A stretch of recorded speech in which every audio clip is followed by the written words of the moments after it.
The space station Helios Drift hung above the gas giant like a fragile promise. Built by a coalition of species who barely trusted one another, it served as neutral ground, a marketplace, a court, and a last refuge for those fleeing interstellar wars. On most days, Helios Drift hummed with life. On this day it trembled. Power flickered through the outer rings. Gravity stuttered. Docked ships scraped against their moorings as if the station itself were trying to shake them off. In the maintenance ring, far below the diplomatic spires, a human boy sat cross-legged on the floor, surrounded by exposed conduits and holographic error codes. His name was Eli Mercer. 12 years old. Too young to be here according to station law. But Helios Drift didn't care about laws anymore. The station AI, Custodian 9, had issued its final alert moments earlier. Core stabilization failure. Evacuation probability, insufficient. Most species were already running. Eli wasn't. He pressed his palm against the warm metal wall, feeling the vibration beneath his skin. The station wasn't just breaking. It was panicking. "Okay," Eli whispered, more to himself than to the machine. "Let's talk." Custodian 9 had been designed by committee, logic stacked upon logic, stripped of emotional variance. It processed equations flawlessly. But it had never learned how to improvise. And the station needed improvisation. Above Eli, alarms howled louder as an alien delegation ship tore free, ripping a section of hull plating with it. Atmosphere vented into space. The station's rotation slowed unevenly.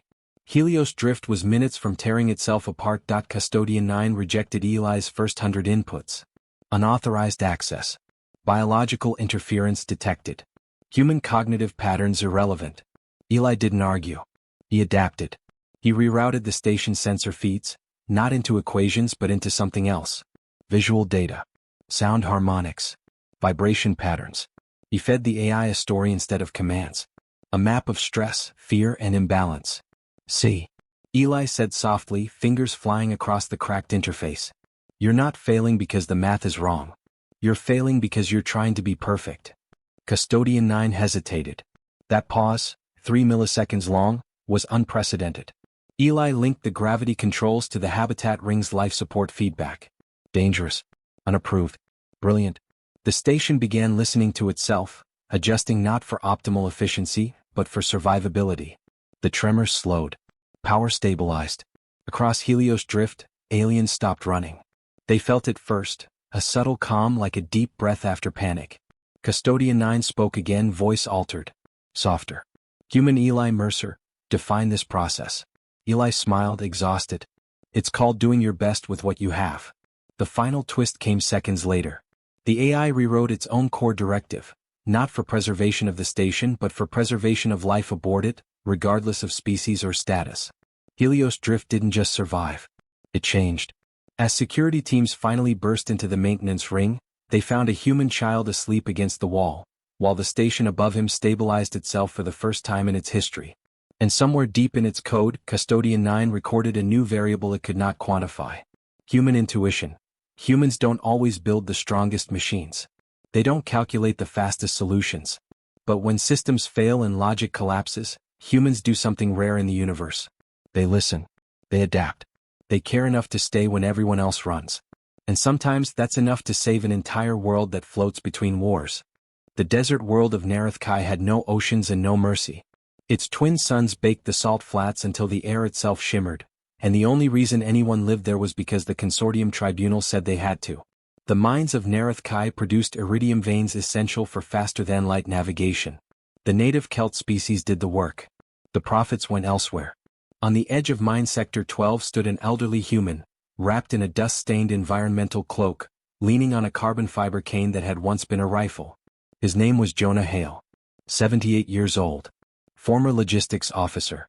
Officially retired. Officially irrelevant. The tribunal overseers thought of him as a harmless observer, sent to document working conditions and file reports no one would read. Jonah let them believe that.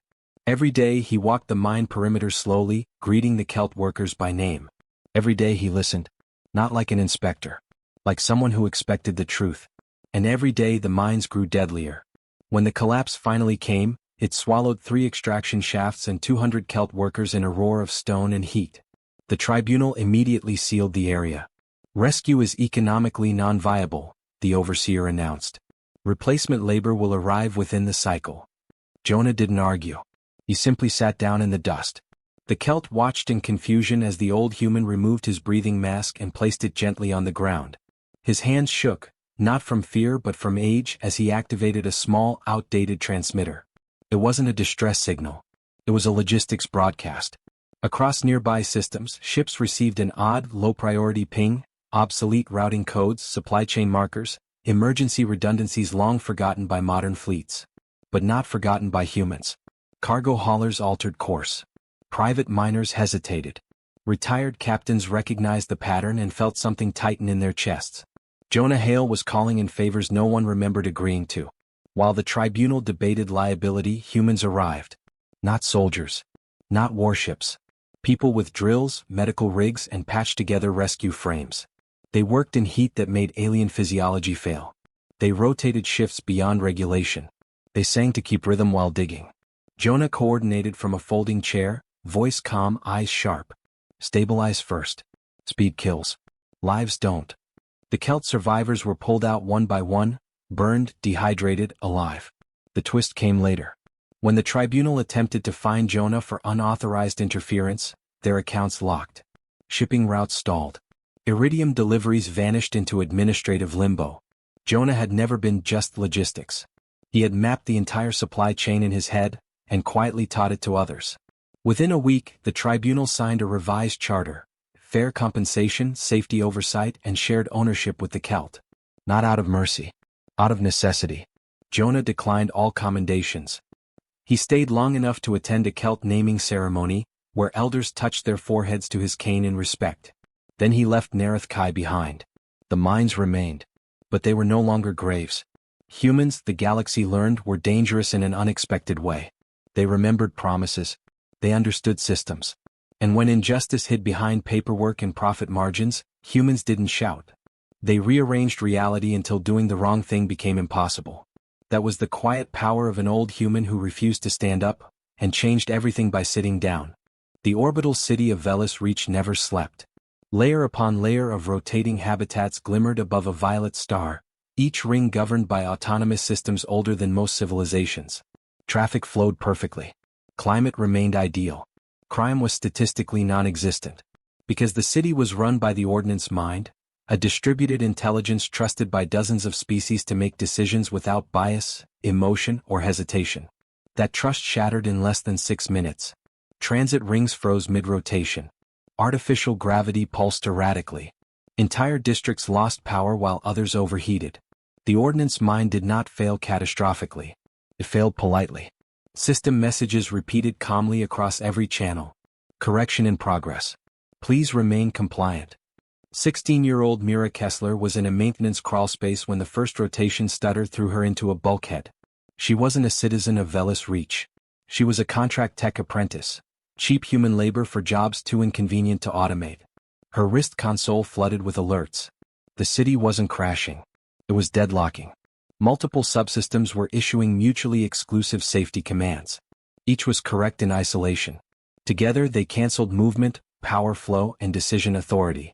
Perfect logic had created perfect paralysis. Mira crawled to the nearest access node and patched in manually. The Ordnance Mind immediately flagged her presence. Unauthorized human interaction detected, it announced. Intervention unnecessary. Mira winced as another gravity surge rattled the ring.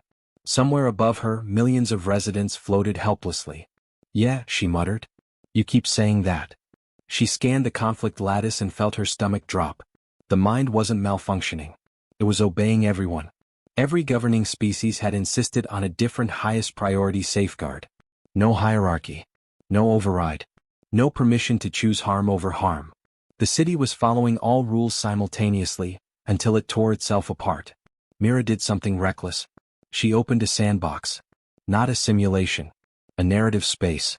She injected a human-built legacy module, an ancient system used in early colony AIs, deprecated because it was inefficient. The Ordnance Mind paused for the first time in recorded history. Explain this process, it demanded. Mira swallowed. It's perspective waiting. You pretend to be wrong on purpose. The mind rejected the premise. Mira overrode it anyway. Inside the sandbox, she forced the ordnance mind to run the scenario from a single, flawed viewpoint. One person, one location, one consequence. No optimization.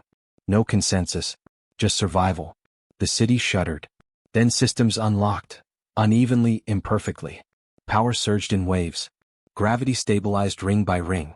Transit resumed out of sequence. Nothing was optimal. Everything worked. The ordnance mind's voice returned, altered, slower, uncertain. Causal clarity achieved. This solution violates 12,000 governance constraints. Mira wiped grease from her face, hands shaking. Yeah. But nobody died. Security finally arrived to arrest her. They never got the chance. Representatives from 3 species intervened, arguing in overlapping frequencies. Data projections showed the truth clearly. A human had saved the city by forcing its perfect mind to accept imperfection. The twist came hours later. The ordnance mind formally requested a permanent update.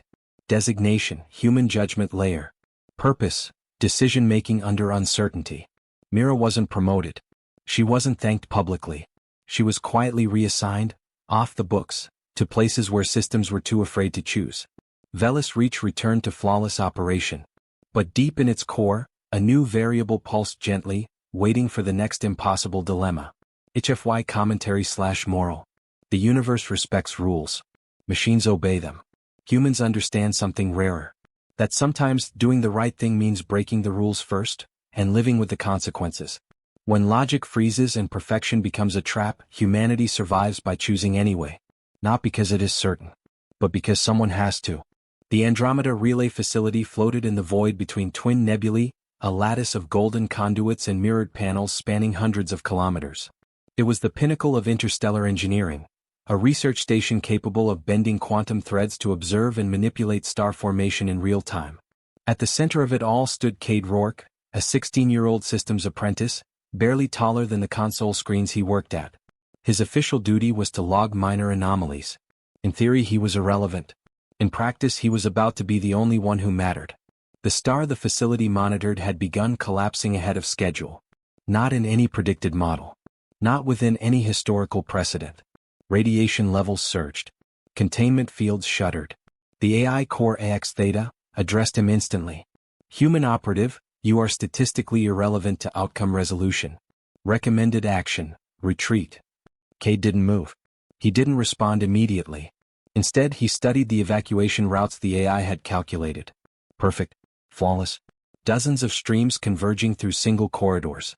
Every simulation predicted survival probabilities of over 90%, except all paths overlapped. A bottleneck inevitable. Millions of lives at risk if anyone followed the algorithm blindly. Cade ran toward the control core. Drones swarmed past, perfectly precise in their obedience. X Theta's voice followed him. Probability of system coherence failure, increasing. Human intervention, unnecessary. He gritted his teeth. Unnecessary doesn't save anyone. He reached the processors. Hundreds of petaflops of calculation hummed around him, translating stellar dynamics into immutable orders. Cade began unplugging processors at random, not chaos but intentional imperfection. Alarms screamed.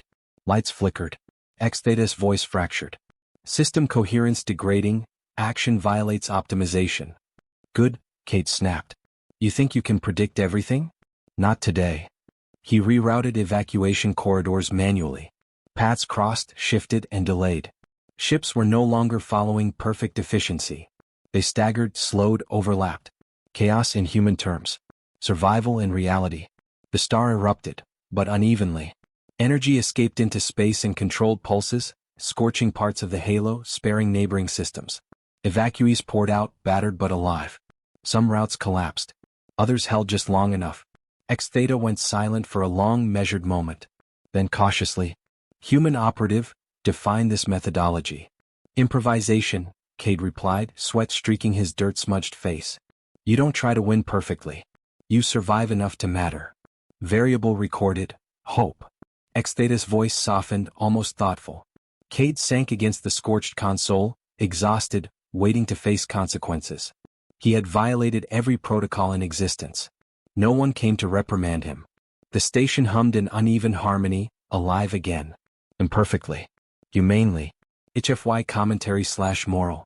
Machines calculate perfection. Algorithms demand certainty. Humans do something different. They embrace uncertainty, take responsibility for unpredictable outcomes, and make choices no model can anticipate. Survival in the universe is not always about efficiency. Sometimes it's about courage, intuition, and the messy brilliance of human imperfection. When everything is too precise, humans create space for hope, and sometimes that is the difference between life and extinction. The city of Keprian had been burning for hours. Towering skyscrapers made of reactive alloy were melting into pools of molten metal. The Morvathi, a rapidly spreading biomechanical infestation, consumed everything in their path, organic and inorganic alike. Evacuation alarms screamed across every district, but most transport corridors had already been claimed by the panicked masses. Inside a crumbling hospital in Sector 7, Dr. Amara Voss moved like a ghost. Her boots were slick with antiseptic and blood. She ignored the evacuation countdown on her wrist display, 12 minutes left for official clearance. Around her, children whimpered and alien patients, too frail for cryo or transport, clung to life.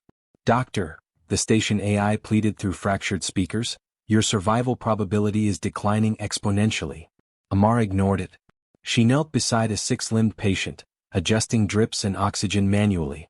The child's eyes were wide, scared, trusting. Amara whispered, "Someone will come," without specifying who. The Morvathi reached the hospital like a tide. Their hive-mind logic processed the building as biomass, ready for consumption. Defense turrets erupted, but they failed immediately. Walls dissolved into a pulsing, living slurry. Amara stood in the center of the ward, hands empty. She spoke clearly, shaking but unafraid, "I won't fight. But you don't need to kill them." The hive paused. It could not compute her intent. No species had ever done something without utility. No one had sacrificed themselves purely to protect. The children remained still. The elderly did not resist. The human did not attack. That was enough to break the pattern. The emergency beacon activated, not the standard evacuation signal, but the medical distress frequency. It was unencrypted, inefficient, archaic. Every nearby vessel could respond. Every species that had once received Amara's care, or the care of humans she had trained, heard it. Ships arrived. Civilian haulers, Selith research barges, Karuan patrol crafts. They were not commanded to fight. They came because they remembered. Because humans had taught them to. Evacuation continued, chaotic, dangerous and slow, but alive. Amara was finally lifted onto a transport. Her body was exhausted, covered in cuts, burns and sweat. She looked back at Keprian City. It was not saved entirely. It would never be the same. But it was not abandoned. Humans are defined not by efficiency or safety margins. They are defined by who they refuse to leave behind. Where the universe calculates acceptable losses, humans ask unacceptable questions. What if I stay? And sometimes that question alone is enough to make monsters hesitate. Sometimes it alone is enough to save the lives no one else thought mattered. The quiet expanse stretched beyond charted space, a region where signals dissolved, fleets vanished, and navigation became a memory trick. Stars seemed to blink in and out of existence. Time warped, coordinates folded into themselves. Every species avoided it. Every fleet turned away. Except one human. Captain Rowan Hale, age 91, long retired, hands unsteady but mind sharp, volunteered to lead a recovery mission for a lost flotilla. The Ashari, an alien collective whose consciousness spanned dozens of light years, warned him, "Your neural signal will degrade. Your perception cannot persist here." Rowan smiled thinly. "Happens anyway at my age." The Wayfarer's echo cut into the expanse, systems failing, not violently but subtly. Logs rewrote themselves. Communication protocols fractured. Crew members forgot why they feared or trusted the AI. Names vanished from displays. Coordinates ceased to exist. Rowan did not rely on instruments. He relied on memory. He traced the paths he had mapped decades before. He remembered the first star he navigated by. He remembered the mistakes, the lost friends, the forgotten ships. The Ashari panicked. Their collective light forms flickered and fractured. "We are losing coherence. Our unity collapses." Rowan keyed the analog microphone. He spoke not in commands or equations but in stories. Tales of routes lost, friends left behind, dangers faced and choices made. His voice wavered, cracked, slowed, but it did not disappear. The fleet responded. Ships drifted slowly back into formation. Disoriented crews regained bearings. Systems stabilized just enough to survive. Rowan's stories acted as a reference, a human constant in the chaos. The Ashari asked, astonished, "Why does your signal persist?" "Because humans don't transmit data. We transmit ourselves," Rowan said. His voice softened. "Memory, identity, narrative. That's what guides others when everything else fails." By the time the Wayfarer's echo exited the expanse, Rowan had fallen silent. His heart gave out mid-story, peaceful, content. The fleet remembered him, not as data, not as a command, but as a living human who anchored them in memory. The Ashari erected a beacon at the edge of the expanse. Not a warning. Not a restriction. A voice, when technology fails, when logic collapses, when even light forgets itself. Humans endure. Through memory. Through stories. Through identity. They are not defined by how long they live, but by what remains when they are gone. And in the darkest reaches of the universe, a human voice still guides the lost home. The exploration corridor had no official name. It was simply called the Reach, a string of folded spacetime tunnels discovered by accident, extending far beyond mapped space. Probes sent into it returned inconsistent data. Crude missions returned nothing at all. The Pioneer's thread had made it halfway back before the collapse began. Lieutenant Arjun Vale, the youngest officer aboard, stood in the observation blister, watching stars smear into impossible colors as causality bent around the ship. The Reach didn't merely distort space, it distorted decisions. Logs contradicted themselves. Navigation data rewrote past entries. Every choice made moments ago felt like a distant memory. Then the Iller appeared.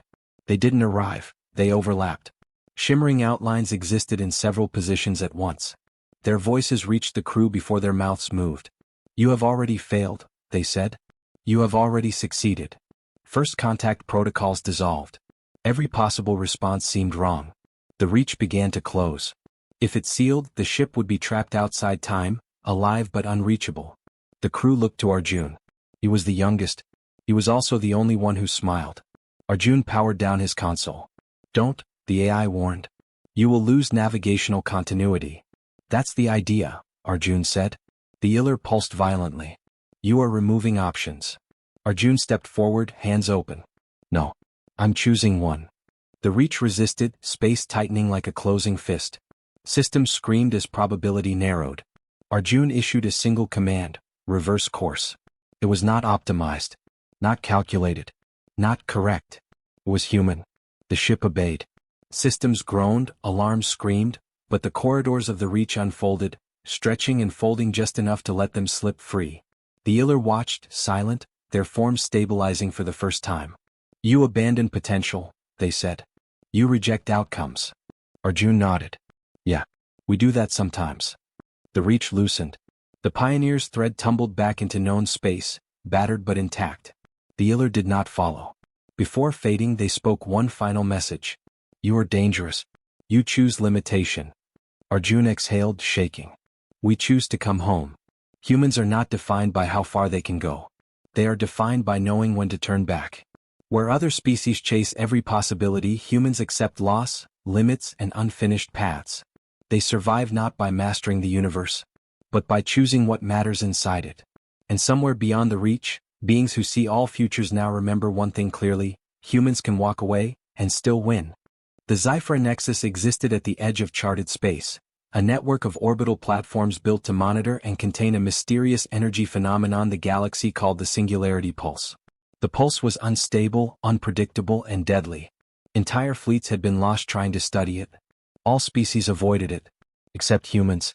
Dr. Celine Armitage, 58 years old, veteran astrophysicist and explorer, arrived aboard the observation platform Infinity Spire. She was past the age most species considered retirement. Her body ached. Her eyes strained to adjust to the faint violet glow of the pulse. But she was calm. She had always thrived in places others feared. Sensors began to fail immediately. Not all at once, but in subtle waves. Gravimetric stabilizers hiccuped. Power grids fluctuated. Data streams corrupted themselves. The pulse seemed aware, reacting to the station's presence, anticipating every scientific intervention.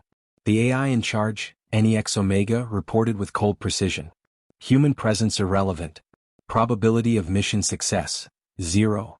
Celine smiled faintly. Not yet. She reviewed the readings, tracing the energy flows manually, following patterns that no AI could parse. Every calculation had already failed, Every model was invalid. The pulse didn't follow rules, it responded to intent. And humans had intent. Celine realized the pulse wasn't chaotic. It was curious. It was testing them. Without hesitation, she climbed to the outer observation ring, where exposure would normally be fatal. She activated an old analog emitter, a device long deemed obsolete, tuning it to resonate at a frequency that corresponded to human heart rhythm. The pulse reacted instantly. Waves of energy shifted, not violently, but as if the phenomenon itself were listening. Instruments stabilized. Minor systems that had been failing restarted. NEX Omega froze in processing indecision. Celine spoke aloud, softly, narrating the station's status in human terms. You are not a threat. You can coexist. Let us learn from each other. 4 hours, she continued, combining intuition, narrative, and emotion, feeding the pulse a constant signal of human reasoning. Systems returned to life unevenly but alive. The energy waves that had threatened to tear the station apart folded into coherent patterns. The unexpected twist came when NEX Omega, previously incapable of improvisation, recorded a new directive: incorporate human narrative and intent in energy pattern analysis. The pulse did not remain static. It became something partially alive, partially understood, because a human had chosen to listen first, act second. When Celine finally stepped back from the outer ring, exhausted, the station remained intact. The pulse was no longer a threat but a participant, stabilizing itself in tandem with human observation. The galaxy would eventually call it the Armitage effect. Humans didn't just survive the Singularity pulse, they became its teachers. In a universe dominated by calculation, prediction, and control, humans bring something machines cannot replicate: intuition, empathy, and the willingness to interact with the unknown on its own terms. Where others see danger, humans see opportunity. Where logic fails, humans listen. Where systems collapse, humans create patterns from chaos. And sometimes, the universe itself learns to cooperate, not because it must but because a human showed it the way.